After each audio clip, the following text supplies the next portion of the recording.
झारखंड में महीनों से इंतजार कर रहे पेंशनधारियों के लिए एक बड़ी खबर है। राज्य सरकार ने 11,80,191 पेंशनधारियों को एक साथ 3 महीने की पेंशन देने का निर्णय लिया है। ये पेंशनधारी पिछले 4 महीनों से बिना पेंशन के थे। दरअसल उनकी पेंशन का केंद्रीय हिस्से का भुगतान नहीं हुआ था। अब केंद्र सरकार ने अपने हिस्से की राशि राज्य सरकार को उपलब्ध करा दी है, जिससे पेंशन का भुगतान एक बार फिर से शुरू किया जा रहा है। राज्य भर में वृद्धा पेंशन का लाभ उठाने वालों की कुल संख्या 9,02,998, विधवा पेंशन के 2,51,780 और दिव्यांग पेंशन उठाने वाले 25,413 लाभार्थी हैं। आपको बता दें, केंद्र और राज्य सरकार द्वारा संयुक्त रूप से पेंशन योजनाएं चलाई जाती है, जिसमें वृद्धा पेंशन, विधवा पेंशन और दिव्यांग पेंशन शामिल है। इन योजनाओं के तहत लाभार्थियों को प्रति माह 1,000 रुपये दिए जाते हैं।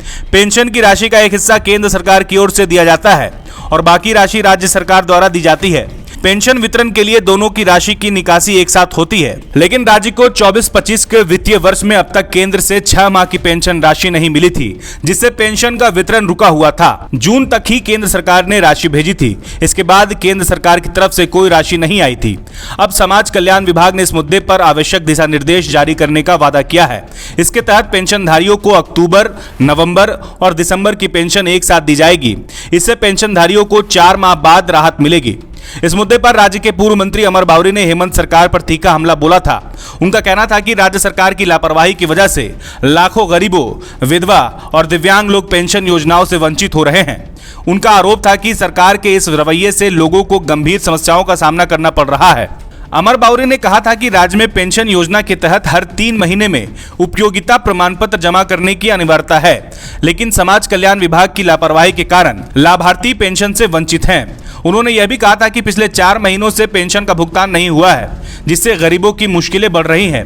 उन्होंने हेमंत सरकार से आग्रह करते हुए कहा था कि इस समस्या को प्राथमिकता के आधार पर हल किया जाए। अमर बावरी ने आगे कहा था कि लाभार्थियों को उनका हक मिलना चाहिए, क्योंकि पेंशन योजनाओं का उद्देश्य गरीबों और जरूरतमंदों की मदद करना है। उन्होंने इस बात पर जोर दिया था कि जनता को उनके अधिकार से वंचित रखना न केवल गलत है, बल्कि उनके जीवन को और कठिन बनाना है। अब ऐसे में तमाम सवालों के बीच राज्य भर में पेंशनधारियों को राज्य सरकार पेंशन देने जा रही है।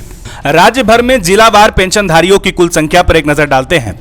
बोकारो में 47,976, चतरा में 42,171, देवघर में 49,290, धनबाद में 83,591, दुमका में 57,482, गढ़वा में 74,532, गिरिडीह में 79,943, गोड्डा में 67,433, गुमला में 33,982, हजारीबाग में 61,097, जामताड़ा में 33,998, खूंटी में 26,814, कोडरमा में 31,656, लातेहार में 40,479, लोहरदगा में 13,413, पाकुड़ में 32,303, पलामू में 88,577, पूर्वी सिंहभूम में 59,743, रामगढ़ में 25,908, रांची में 66,353, साहिबगंज में 47,192, सरायकेला में 48,056, सिमडेगा में 26,089 और पश्चिमी सिंहभूम में 36,113 लाभार्थी हैं।